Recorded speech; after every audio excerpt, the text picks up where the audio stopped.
अस्सलाम वालेकुम दोस्तों।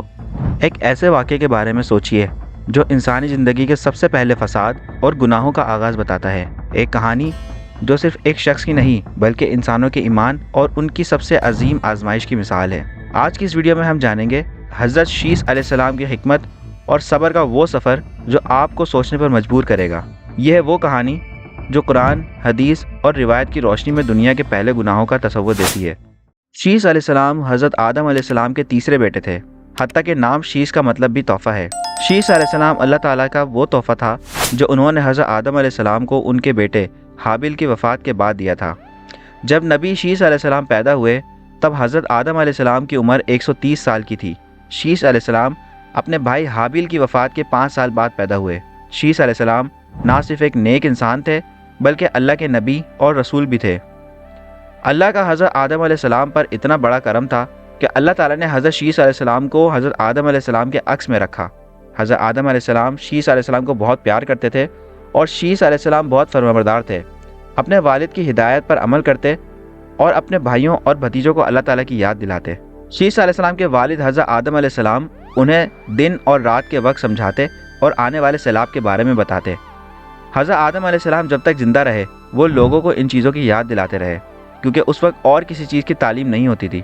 हज़रत आदम अलैहिस्सलाम की वफ़ात के बाद शीस अलैहिस्सलाम ने उनकी औलाद पर हुकूमत की और अल्लाह ताला के कानून के मुताबिक इंसाफ से काम लिया।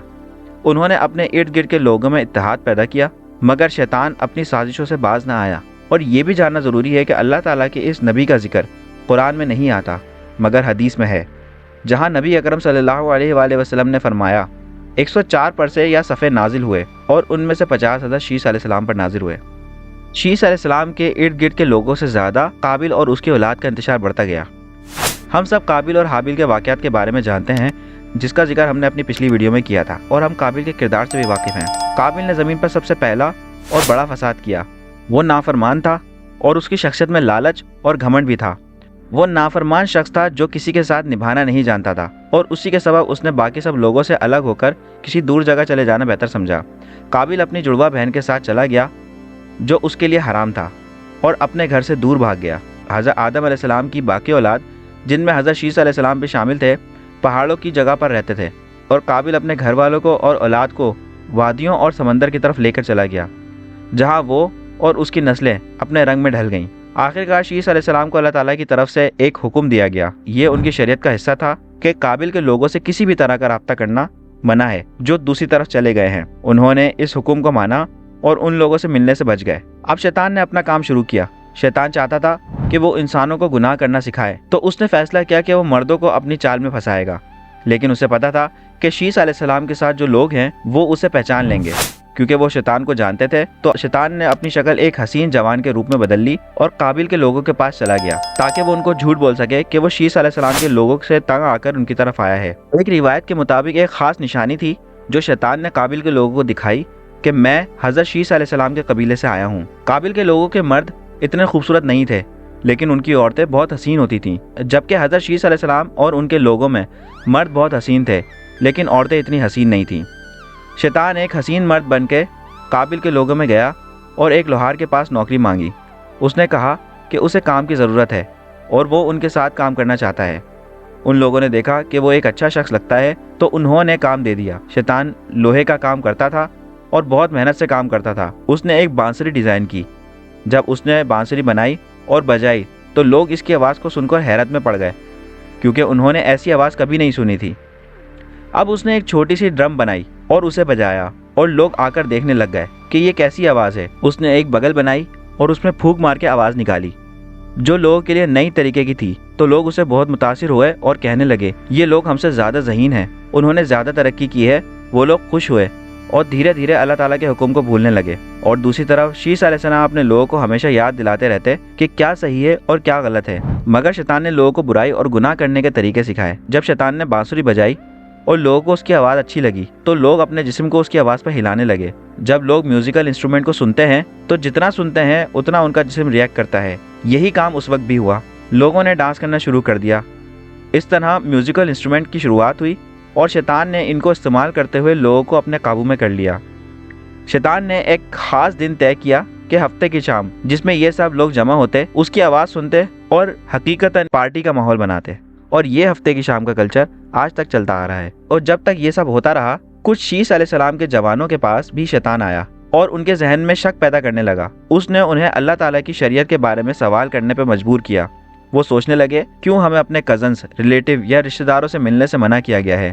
اس میں کیا برائی ہے؟ یہ قانون کس بارے میں ہے؟ ان لوگوں میں آخر کیا برائی ہے؟ کہا جاتا ہے کہ حضرت شیس علیہ السلام کے لوگوں نے جو وہاں سے گزر رہے تھے، انہوں نے باسر کی آواز سنی اور انہیں وہ آواز پسند آئی۔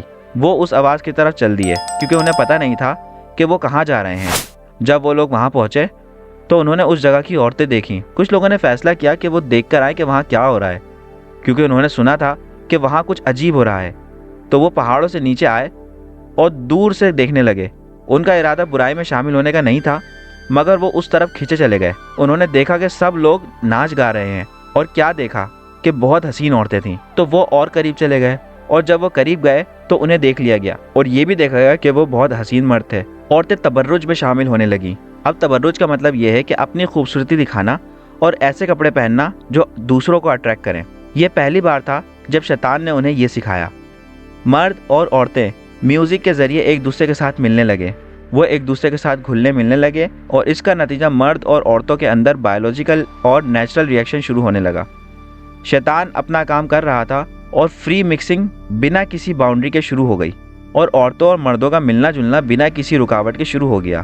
یہ جوان لوگ مزے کرنے لگے۔ ان کے پاس میوزک تھا، عورتیں تھیں، اور بہت کچھ تھا۔ وہ پارٹی کرتے، مزے کرتے، اور پارٹی کے بعد واپس چلے جاتے۔ تو جب حضرت شیس علیہ السلام کے لوگ واپس پہاڑوں پر آئے تو انہوں نے وہاں کے جوانوں سے کہا کہ تم نہیں جانتے کہ تم نے کیا چھوڑ دیا، بہت ہی عجیب چیز جو تم نے کبھی نہیں دیکھی۔ وہاں کچھ الگ ہی خوبصورت سی آواز تھی جو بہت ہی عجیب سی اور بہت مزے کی تھی۔ اب یہ دیکھا جائے کہ شیطان نے کیسے میوزک کا استعمال کرتے ہوئے ان کو کنٹرول کیا۔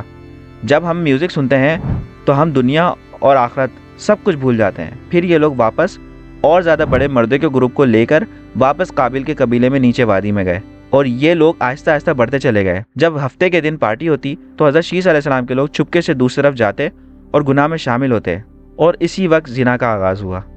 یہ وہی وقت تھا جب ایڈلٹری اور فورنیکیشن کا آغاز ہوا۔ دھیرے دھیرے پہلی فلوٹ اور میوزک کے ذریعے شیطان نے ان مردوں اور عورتوں کے بیچ پارٹی کو آہستہ آہستہ انہیں اکٹھا کرنا، ڈانس کرنا اور وقت کے ساتھ ساتھ زنا کرنے میں بدل دیا۔ دھیان رکھیں کہ ابھی تک ان لوگوں نے شرک نہیں کیا تھا، اور شرک وہ ہوتا ہے جب لوگ اللہ تعالیٰ کے علاوہ کسی کی عبادت کرنا شروع کر دیتے ہیں۔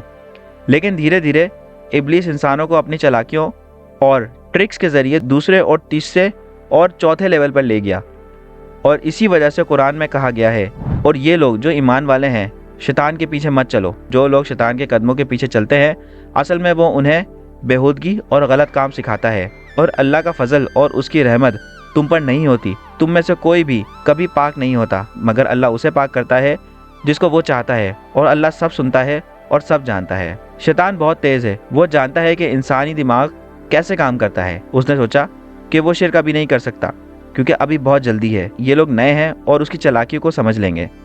تو اس نے فیصلہ کیا کہ وہ ایسی چیزیں ان کے سامنے لائے گا جو انہیں ہلا کے رکھ دیں، انہیں اس بات سے دور کر دیں کہ کیوں انہیں زمین پر بھیجا گیا تھا۔ تو اس نے میوزک اور زنا کو سب سے پہلے ان کے سامنے رکھا۔